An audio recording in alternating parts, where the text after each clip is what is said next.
Today, I'm going to show you two incredibly useful hidden WhatsApp features that you probably didn't even know existed on your favorite app. Here's WhatsApp Trick 1. The power to edit your sent messages. Yes, WhatsApp allows you to edit any message up to 15 minutes after sending. Long press the message you want to edit. Tap on More Options, the three dots in the top corner. Select Edit and make your changes. When you're done, tap the check mark to update your message. Just a heads up, any messages that you have edited will show the word edited next to their timestamp to the receiver. Moving on to our second hidden trick.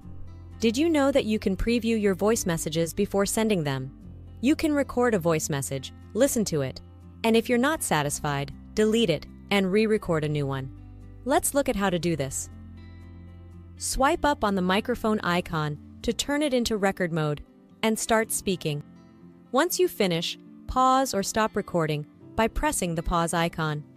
Play it back. If you're not happy with what you said, you can delete it and start over, or you can record more by pressing the mic icon again. Once you're satisfied with your message, go ahead and hit send. And voila! You just sent a voice message after making sure it sounds exactly how you want. Try it out. So, there you have it. Give them a try. If you enjoyed this video, please give it a like. If you have time to leave a comment, I'd love to hear from you. Thanks for watching.